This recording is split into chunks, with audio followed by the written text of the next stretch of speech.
for watching. Our next guest discovered the healing powers of his hands when caring for his ailing mother at a time when there was no affordable care options to help her in a small town while growing up in Barbados. Now, he is the founder of Chattel House Health and Beauty, where he continues to help those looking to relieve stress and tension from everyday life. Please help me welcome Clavia Alleyne. Thank you for having me, Robbie. It's definitely a pleasure to be here with you, my brother. Yes. Good to have you, man. Good Appreciate to have you. And I like what you're doing. Mm-hmm. Great business, by the way. Thank you. And it's something at a time where we need it so much, right? Because of so much stress and tension going on. Oh, yes. But of course, we want to know where this all started. I'm born in Barbados, born and raised. As far as massage therapy, that came out of a need because my mother was working in a retail store and she used to have a very stressful job. Mm-hmm. And oftentimes she would have these very bad migraine headaches. Mm-hmm. And as her son, I was the only child. One of my jobs was to try to help mom to relieve her stress. So I would just basically give her massages. For the most part, I let her know that we're a team in this. You know, we work together. Things are difficult in the economy. The finances are difficult, but we're a team, and I try to support you in whatever way I can. I might not be able to put money on the table, but I can still support you as my mother. And this was one of the ways that it really helped the situation. I'm sure she appreciates that. I hope so. Well, I mean, she's with our parents and our ancestors in heaven now. She passed on. But that was one of the things that I felt very strongly about as a child growing up. And I think that's one of the things that fuels me to help other people. My mother did actually contract cancer later on in life. And I still returned as the caregiver and did take care of her until her final days and that kind of thing. And she was laid to rest. When was this? This would have been in 2011 to 2012 that she became very ill. Sorry about that. I appreciate it. Thank you. All right, let's go back to your childhood. Yeah. Back in Barbados. What was that like for you growing up? I was a pretty typical childhood Caribbean kid. We ran around, we got into trouble, we played, right? I was pretty good. Even for the lack of finances, it was still a very happy, very carefree sort of upbringing. How many brothers and sisters? For me, none. I was an only child. Yes, I was an only child. On my mom's side, I should say. I did learn later on in life that I do have 3 sisters and 1 brother. So we are very close now as adults. And yeah, I have siblings now. So that's pretty awesome. When did you come to Canada? In 1998. Okay, 98. Yes. Okay. Nice. So about 22 years. Yes, I've been here about 22 years. My daughter is about 22 years. Nice. So we were very busy as soon as we got here. Of course. Right? Of course. How many kids? I have 3 daughters. I have 3 kids, 2 daughters and 1 son. Nice. Yes, they're very healthy spread of ages. Right? My daughter is 23 years old, 22 years old, and my son, he's the youngest, he is 2 years old. So there was a very nice spread, and actually it did work out for good because at no point in time do I have 2 kids terrorizing the home. Yes. I only have 1 kid at a time, of course. and I also have help because the other kids would have grew up and they would have been old enough to be a nice assistant. You started off doing massages on your parents, and you felt this passion for it. How did that develop in you? That's a funny story, and it's actually kind of ironic because even though I had the background in massage and I grew up doing it, it was more as a tool to just help my mom. I never actually sat and considered it as a career. Now, when I moved to Canada, I used to work. We had a kid, we had a young daughter, and so I was trying to be a provider. So I worked in various different jobs, occupations, from construction to retail to even the supermarket. Right. And so, as these things progressed, there was an incident at the supermarket where I worked at. I used to work the graveyard shift, and that would be 11 to 7. And when I was leaving from work one morning around 7:15, 7:30, I was very tired. As anybody who works the graveyard shift, they can attest to this. And I basically fell asleep when I was driving home. I fell asleep at the wheel, and I swerved off the road, and I hit a pole, which was very scary, a very startling situation. But at the same time, it was kind of a moment where I had to take stock of my life and realize a wake-up call of sorts, and it wasn't a knock against my job. It was just I realized that I needed something else, something more for me and my life. and from then I started to pursue an alternative career. The way how I worked, there's a government-sponsored program, and they help to retrain people who have either been injured in a particular career and they can no longer continue, or they reached an impasse in a particular career and they can no longer progress, so they want to repivot and redirect themselves in a different direction. And that's how we started to do certain tests and certain evaluations that they performed with me. That's how I found out that I had a knack for medical healthcare, which was, to me, I mean, they make it official with the tests, but I've always been a helpful person because that's how my mom raised me, and that's how we worked together growing up. Yes. So being told that I would be a good fit for a healthcare profession was not necessarily a huge surprise to me. Yes. Right? So yes. It was just a matter of which profession I would be suited for, and massage therapy was the first one on the list. I remember you. And I was kind of funny because then I realized when they said that to me, I was like, oh, this is easy. I've done this before. Yes, so this should be a cake, this should be a walk in the park. And you finished your studies. Yes. And then you started working in the field. First things I wanted to do was to be mobile. I thought at the time that was a better business model because there was no overhead. So I had a mobile massage therapy service, and my goal was to provide that service to, initially it was private clients, but then I switched the model to more corporate clients. And so for a while, I ended up being the massage therapist at BC Hydro. They actually have facilities on site at their large offices where they have a gym, there's a treatment room, so there's workout facilities. So it was very easy for me to come in, bring some of my supplies and set up and just treat the hydro staff. And I started to like that. And so my interest veered over towards more clinical type of massage therapy. And I wanted to set up a clinical type of setting. And so we moved from the mobile model to now we were started thinking of a brick and mortar kind of setting up my own clinic. Now that would be the challenge because, as you know, there's overhead to that one. And so it would be a few more years, maybe I'd say at least 7-8 years before I could actually bring that dream into reality. When did you actually start your business? The brick and mortar? Okay, so we opened our brick and mortar store in 2018. 18? Yes. Nice. And I graduated in 2007. So it took 12 years or 11 years, right thereabouts, to really get a firm grip and have it set up and establish a clientele. But, to be honest, it worked out great because by the time I was physically or financially ready to invest in a brick and mortar location, I had developed enough clientele over the years so that when I finally opened my doors, they were actually happy for me. Because over the years of working with me, we developed relationships, and they were excited to know that I finally was at a place where I could open my own location, and then they could come and see me at my spot. And 95% of my clients follow me to that location, and I have them to this day. Wonderful. So, yeah, it's a testament to the support that they gave me through the years as well. And also for the quality of work you have been doing. Appreciate that. I think people that do massage therapy, those kind of healthcare professions, they don't necessarily do it for the praise. They do it for the knowing that at the end of the day, they actually help someone have a better life, a better quality of life. And that's one of the biggest satisfying reasons for me doing my job. And that's what keeps me going day to day. Wonderful. You mentioned that getting clientele wasn't a problem. No. But were there any other challenges you experienced though? Yes. I'd say initially one of the challenges I faced was being new to the entrepreneurial arena. So learning how to be a business owner, be a businessman, business planning, financial literacy, scheduling, human resources, those kind of things were all new to me. And so it was a learning curve. Designing your websites, those things I taught myself, my wife, we worked together. We designed all of our websites and those kind of things on our own.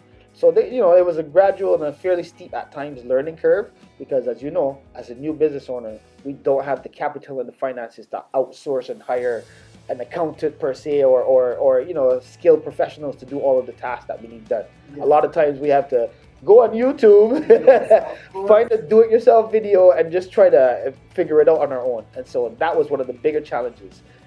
There was also financial challenges, trying to get loans from banks, trying to find a location. That was another one, and a reasonably priced one in a good area. So there's the usual kind of setup issues.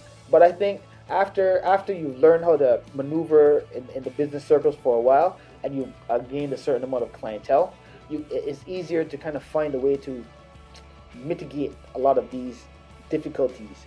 And I won't say that it's an easy road, but I will encourage anyone who's on the fence in terms of, should I be an entrepreneur, should I work for myself, or should I just maybe go back to school and then get a job because of the security? I would say go entrepreneur, because as much difficulty as it is to start up, once you get it started up and established properly in a sturdy framework, the rewards and the gains and the benefits for you in your quality of life, I think outweigh working the 9 to 5. I'm not going to knock the 9 to 5 because people are very successful doing that, but I find the freedom I got from being an entrepreneur, to have time with my family, to be able to manage my own schedule. You know, there's challenges, but the rewards, I think, outweigh the challenges. So you're saying during the startup phase, yes, it's going to be challenging. Definitely. Once you endure it, once you pass it to mature stage, yes, you're going to see the benefits. Yes. Well said. All right, you started in 2018. Yes. All right, and you're figuring things out. Mm-hmm. A year or so later, right, we had a surprise. Oh, yes, a big surprise. Yes. The COVID hit. Mm-hmm. How did that impact your business, and how did you cope?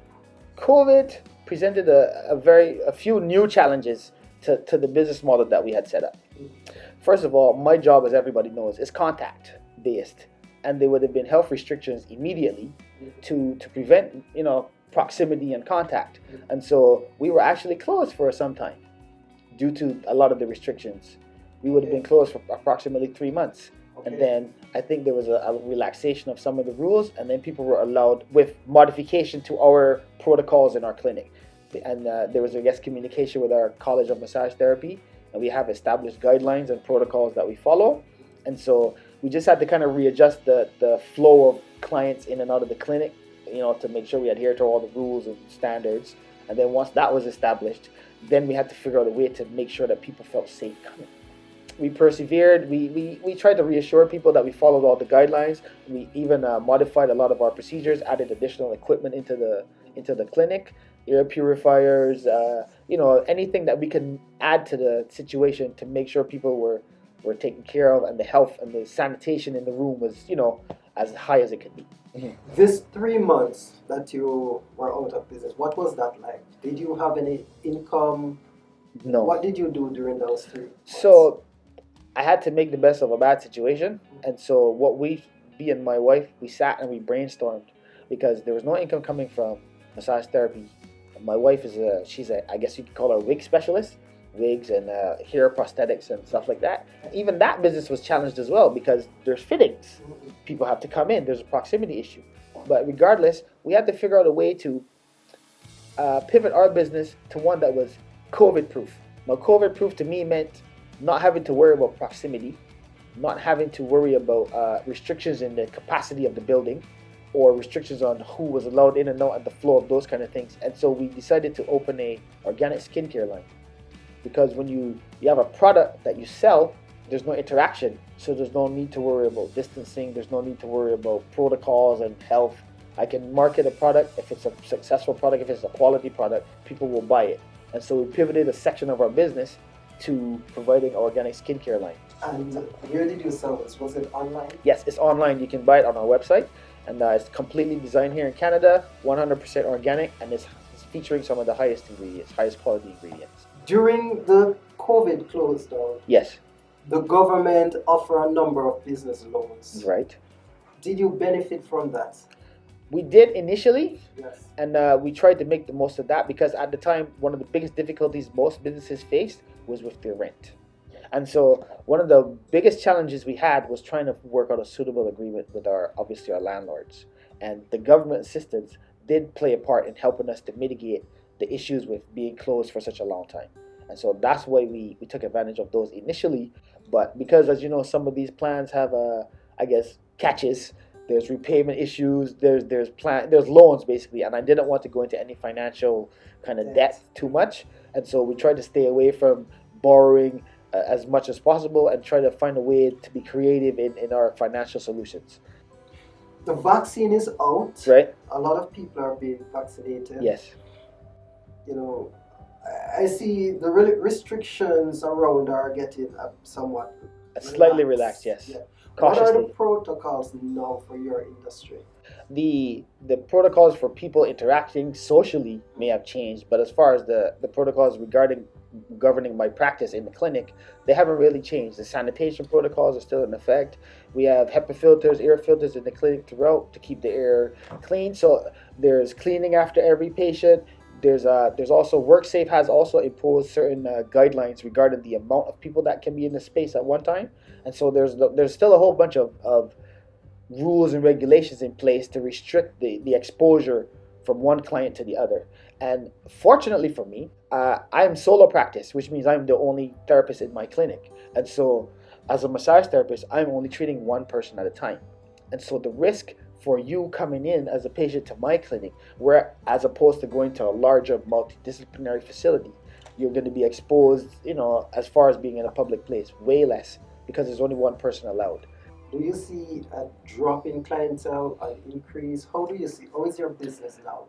This is completely uncharted waters, because initially when COVID hit, I thought it would have been like utter devastation. I was worried about the future of the business, to be honest. And so what happened was, due to the protocols and the trust building kind of things that we did, people started coming back. And as they gradually came back and they realized that there was not much, there was a mitigated risk and it was being controlled, and their trust returned, then I guess maybe they spread that word. And I even started to get new clients based off of that. And maybe, I don't know, people were just stressed. I'm assuming that a pandemic situation can't be easy on anyone, but what happens is people tend to not really use their benefits till the end of the year, maybe from about August, September towards until December. And so what happens is the last 3-4 months of the year, you end up with an enormous glut of clients to where your schedule is almost frantic, right? Now, after December 31st, the benefits reset to the beginning. And so in the months January, February, and March, typically in most practices, you will see a significant drop in the clientele because people are trying to save their benefits. They're not in a hurry to use them right away. They kind of save them for an issue or save them towards the end of the year. And so usually the first 3 months of the year are slow. And I guess thanks to COVID, I'm sure, the drop in clients did not occur this year. And I'm assuming it's due to the higher stress levels, the people working at home, the more restrictions involved. And I think that has forced people to find alternative ways to kind of lift their spirits. And I think that's what has driven the major push in terms of the business I've seen in the slow period. What are the different services that you offer to clients?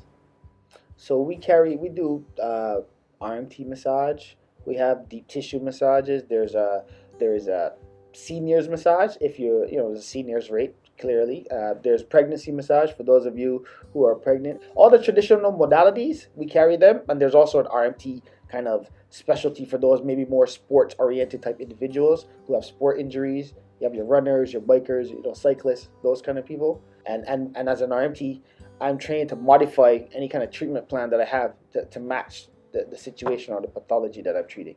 What's the difference between a massage therapist and a chiropractor? As far as I'm concerned, the anatomy, the physiology, and the orthopedic training is very similar up to a certain point. But again, chiros have a different scope of practice, meaning they have certain rules and certain techniques that they're allowed to do as a chiropractor because they received the appropriate training. Having said that, there's very few things, but then there's also the aspect of a massage therapist scope of practice. We are classified as a manual profession, which implies hands-on. And so as a result, I believe we are restricted in the use of electrical or machine use as part of our treatment modalities. Whereas a physio or a chiro would be allowed to use other implements and devices as you go. You've been to the chiro and the physio. They have ultrasounds, they have scanners. They're allowed to use and bill for those things under chiro and physio because they have a different scope of practice and they have different training. In the past, I think most times you went to the chiro office, there was a massage therapist maybe in a room next door, and his job or her job was to kind of loosen up the clients before they went to see the chiro for their adjustments. So a lot of these modalities, I think going forward, we should try to look into how they play together. And, we do now, obviously, but I think a little bit more research into how they play off each other and work together in synergy, I think a lot of that would be helpful for patients going forward in the future. All right, so tell me, who should go see a massage therapist? Everyone. Why? Because all the health professions and all the modalities, manual or otherwise, they are usually, and this is a general broad statement, but they're usually geared towards fixing a problem after you have the problem. They are reactive kind of therapy.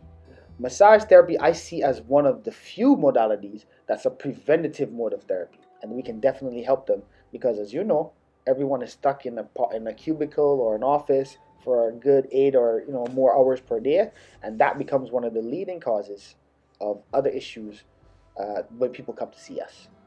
I would say the primary benefit, I think, of massage therapy, physiologically speaking, is on the circulation. When you get massaged, the pressure and the manipulation is gonna move your fluid around your body, whether it's lymphatic fluid or interstitial fluid, whatever, the fluid and the blood and circulation is gonna be affected by the massage movements.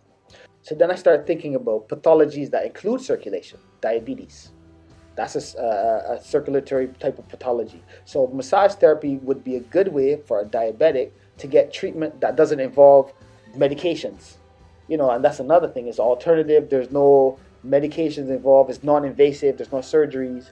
But we can still have an impact internally on the human body via the circulation. What advice do you have for people who, say, are scared or uncomfortable with people touching them? Or it may be that they are ticklish, yeah. Or they're just uncomfortable with people touching them. That's a tough one because I've been doing this for a long time and I've encountered that specific situation many times. And it varies from person to person, sometimes from culture to culture. So there's different reasons that affect people's apprehension. The best advice I can give is you have to kind of establish, for one, as a therapist, your job is to allow people to see that you can be trusted with their health. You have to be, as a therapist, you have to be able to accept that people are going to have these issues. There's ways that we have to work on in terms of establishing that trust. We establish the safety, meaning that you're safe to come here. You can also check. There's ways that you can go online to check your therapist. You can go to the college. They have a website. You can check by name, I believe, or by registration. And you can see if that therapist has any issues or they're in good standing with the college. Are they registered? Things like that. So there's tools and ways that you can kind of mitigate your apprehension. You work on one patient per day, at a time. Yeah. What's your work hours like, and what's your work-life balance like? Well, that goes out the window. Work-life balance goes out the window when you're an entrepreneur. Yes. Because especially in the setup phase, right? We try to engineer the setup phase so that we can have a work-life balance after the business is established. I scheduled my clinic hours based on the family dynamic that I have. I'm fortunate to have my spouse working from home because we have a very young kid. And so that helps to mitigate some daycare issues and some transportation issues. So me scheduling my clinic shifts to coincide or to correlate with her work shifts helps with managing the daycare situation. Our clinic space is close to our house, and so that makes for commute back and forth to work. That's a very big issue because, as we know, people who have to do the hour commutes or more, that takes a huge chunk out of your day, and it definitely affects your productivity. So there's a few things that we looked at to try to make sure that we would have maximum time to devote to the business. As a massage therapist, your job essentially is to help people to relax. Yes. Feel good. What do you do to relax? Well, I do actually have a couple of hobbies and some of them are new hobbies that I recently come into. But for most of my life, I've been very interested in music and music production, and so I have a kind of a home studio at the house, and I make my own music. And we have a band, a little group of my friends, and we try to come together every few weeks to try to make some kind of music. I like going for rides, and now this is my new kind of hobby apparently there's an e-bike craze. I don't know if you guys are familiar with the electric bikes. That's the new craze going around because a lot of people have more time now because of COVID. You can go farther distance. Yes, and that was my apprehension with biking because I like to ride, but when you get where you're going, how do you get back? Right. Because you're all exhausted. But the ability to explore and go for long ranges and those kind of things, that makes it makes biking a lot more fun for me. And now that's the thing that I do with my family. Or what are you most proud of in your life? Professionally or in my life? Anywhere, either in your personal life or in your business.